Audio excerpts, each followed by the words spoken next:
میں اپنی بیوی کو لینے ٹرین پر کراچی سے ملتان جا رہا تھا۔ ٹرین روڑی اسٹیشن پر رکی تو میں نے دیکھا کہ ایک 70 سالہ بوڑھی عورت بھنے ہوئے چنے اور مونگ پھلی کے پیکٹ فروخت کر رہی تھی۔ اس دن شدید سردی تھی، دھند کا راج تھا۔ میں ٹرین سے نیچے اترا، بوڑھی عورت سے پیکٹس کا ریٹ پوچھا تو اس نے کہا کہ 20 روپے کا ایک پیکٹ ہے۔ میں نے دہیز میں سارے پیکٹ خرید لیے اور بوڑھی اور اس سے گزارش کی کہ واپس گھر چلی جائے کیونکہ بہت زیادہ سردی ہے۔ بوڑھی عورت نے مایوس کن لہجے میں کہا کہ میں شام 6 بجے سے پہلے گھر نہیں جا سکتی۔ میں نے اس سے پوچھا کہ کیا وجہ ہے، جس پر اس نے افسردہ لہجے سے کہا کہ میرا بیٹا مجھے مجبور کرتا ہے کہ صبح 6 بجے سے لے کر شام 6 بجے تک ریلوے اسٹیشن پر ہی رہنا۔ میں اس ظالم بیٹے پر حیران ہوا، اس پر شدید غصہ بھی آ رہا تھا۔ میں اس بوڑھی عورت سے اس کے گھر کا ایڈریس پوچھ رہا تھا تاکہ اس کے گھر جا کر اس کے بیٹے کو کوئی شرم دلاؤں، لیکن وہ اپنے بیٹے کے خوف کی وجہ سے گھر کا ایڈریس نہیں بتا رہی تھی۔ پھر ساتھ کھڑے ایک پھیری والے نے بتایا کہ میں آپ کو اس بڑھیا کے گھر کا ایڈریس بتاتا ہوں۔ پھر بتایا گیا ایڈریس پر میں پہنچا اور گھر کے اندرونی مناظر دیکھ کر میری روح کانپ اٹھی، کیونکہ میں ایک سول انجینئر تھا اور ملتان میں مجھے ایک ہسپتال کا میپ تیار کرنا تھا۔ یہ ہسپتال روڈ کے کنارے ایک اچھی لوکیشن پر تھا۔ کچھ دن میرا ملتان میں ہی سٹے تھا جہاں میں نے سدرا کو پہلی بار دیکھا تھا۔ جہاں ہسپتال بن رہا تھا اس کے سامنے ایک پرائیویٹ سکول تھا جہاں سدرا پڑھاتی تھی۔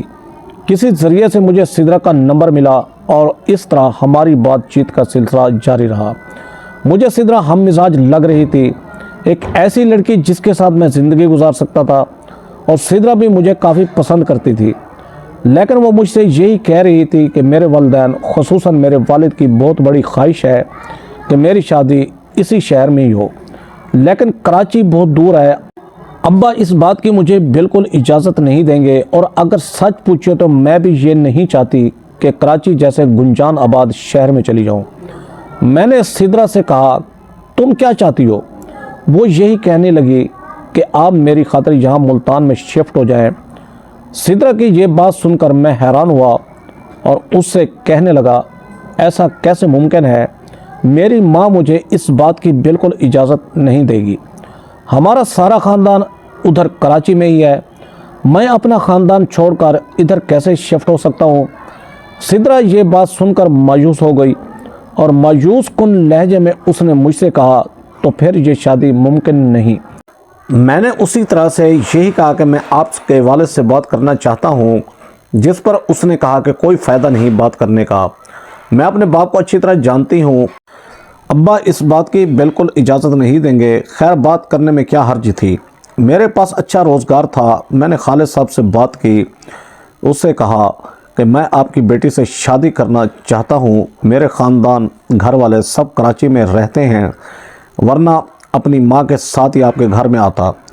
خالد صاحب کو یہ سن کر پہلے تو غصہ آیا اور غصے بھرے لہجے میں مجھ سے کہنے لگا کہ تمہاری جرت کیسے ہوئی میری بیٹی کے رشتے کے بارے میں مجھ سے بات کر رہے ہو؟ جی تو چاہ رہا ہے کہ تمہیں ادھر ہی زمین میں گاڑ دوں۔ اس کے چہرے پر دہشت تھی، مجھے بہت خوف محسوس ہو رہا تھا۔ سدرا نے مجھے پہلے یہ نہیں بتایا تھا کہ ان کے والد ریٹائرڈ فوجی ہے، کافی سخت مزاج آدمی تھے۔ خیر خالد صاحب کی اس بات کے بعد مجھ میں مزید بات کرنے کی ہمت نہ ہوئی اور میں چپ چاپ وہاں سے واپس آنے لگا۔ جیسے ہی دروازے کے پار گیا تو پیچھے سے آواز آئی کہ ٹھہرو۔ میں وہیں اپنی جگہ پر منجمد ہو گیا۔ وہ غسیلی آنکھوں سے میری طرف دیکھ رہے تھے اور کہنے لگے کب اپنی ماں کو ہمارے گھر بھیج رہے ہو؟ میں نے ڈرتے ہوئے کہا کہ جب آپ کہیں۔ میں اپنی والدہ محترمہ کی ٹکٹ کا بندوبست کرتا ہوں، کل ہی وہ ادھر پہنچ جائیں گی۔ خالد صاحب نے کہا ٹھیک ہے، اپنی ماں کے ساتھ ہی ادھر آنا۔ سدرا نے مجھے فون کیا اور پوچھنے لگی کہ ابا نے کیا کہا۔ میں نے کہا تمہارے باپ کی طرف سے مجھے گرین سگنل تو مل چکا ہے، انہوں نے یہی کہا ہے کہ اپنی ماں کے ساتھ ہی ہمارے گھر آنا۔ پھر سدرا نے کہا کہ کیا تم نے ابا کو یہ بتایا کہ تمہارا گھر کہاں ہے؟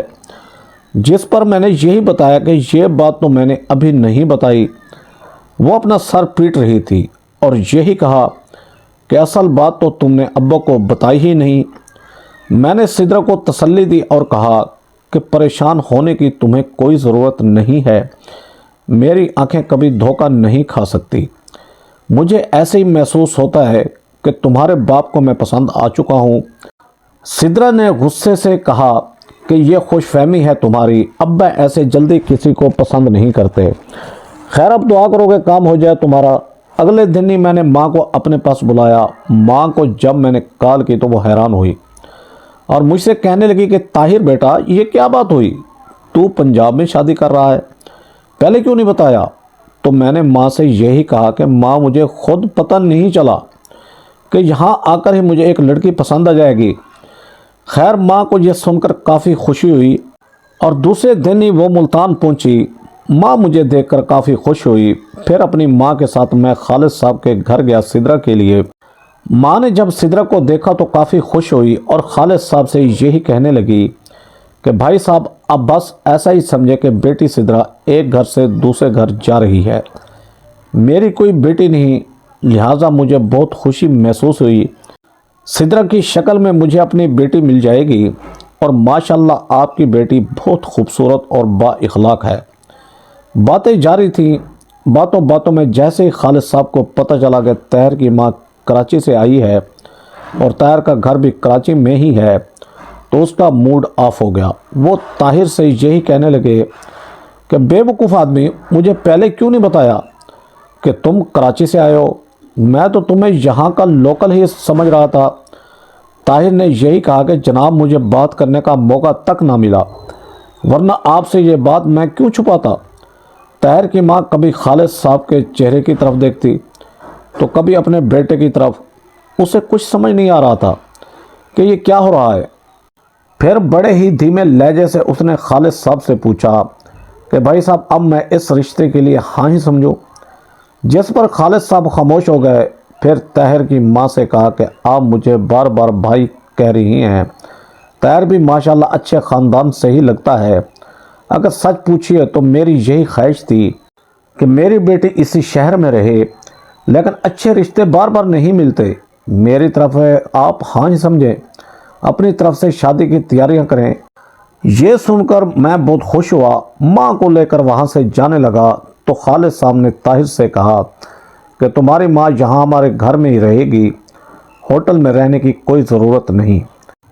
طاہر کی ماں نے ایک رات خالد صاحب کے گھر قیام کیا۔ انہوں نے بہت خدمت کی طاہر کی ماں کی۔ طاہر نے خوشی خوشی سدرا کو فون کیا اور بتایا کہ تمہارا باپ راضی ہو چکا ہے۔ میں نہ کہتا تھا کہ اسے اس رشتے پر کوئی اعتراض نہیں ہوگا۔ یہ سن کر سدرا کافی حیران ہوئی اور دل ہی دل میں بہت خوش ہوئی۔ کراچی سے طاہر کی بارات سدرا کو لینے ملتان آئی۔ خالد صاحب اور اس کے محلے داروں نے باراتیوں کا خوب استقبال کیا اور ان کی بہت خدمت بھی کی۔ طاہر سدرا کو بیاہ کر کراچی لے آیا اور شادی کے کچھ عرصہ بعد سدرا نے اس بات کا اظہار کیا اور اپنے شوہر کے سامنے اس خواہش کا اظہار کیا کہ میں یہاں جاب کرنا چاہتی ہوں، میں وہاں بھی ٹیچنگ کر رہی تھی اور یہاں بھی اگر مجھے کوئی کالج یا سکول مل گیا تو میں پڑھانا چاہوں گی۔ سدرا کی یہ بات سن کر طاہر خاموش ہو گیا۔ سدرا حیران تھی کہ وہ کیوں خاموش ہے، لیکن اس نے دوبارہ طاہر سے بات کی۔ طاہر نے اپنی بیوی سے یہی کہا کہ ماں گھر میں اکیلی ہوتی ہے، مجھے ماں کے معاملے میں کافی تفتیش ہے، مگر سدرا نے یہی کہا کہ پریشان ہونے کی ضرورت نہیں، میں ماں کا بھی خیال رکھوں گی۔ طاہر یہی کہہ رہا تھا کہ جب تم گھر میں موجود ہی نہیں ہوگی تو کیسے خیال رکھو گی۔ میاں بیوی میں کافی تکرار جاری رہا، لیکن سدرا نے یہ بات منوا ہی لی۔ اس نے وہاں بھی ایک سکول میں پڑھانا شروع کیا۔ طاہر دل ہی دل میں سدرا پر ناراض تھا، یہی سوچ رہا تھا کہ سدرا نے میری بات پر عمل نہ کیا، لیکن اس نے سدرا سے اس بات کا اظہار بالکل ہی نہ کیا، یہی سوچتے کہ کہیں وہ ناراض ہی نہ ہو جائے۔ مگر یہ بھی حقیقت ہے کہ اسے اپنی والدہ کا بہت احساس تھا۔ اس سے پہلے ہی اس نے اپنی والدہ کے لیے ایک ملازمہ کا بندوبست کیا تھا، لیکن وہ اس کی ماں کا خیال نہیں رکھتی تھی، جس کی وجہ سے طاہر نے اس ملازمہ کو فارغ کر دیا تھا، لیکن اب اسے کسی بھی ملازمہ پر بھروسہ نہیں تھا۔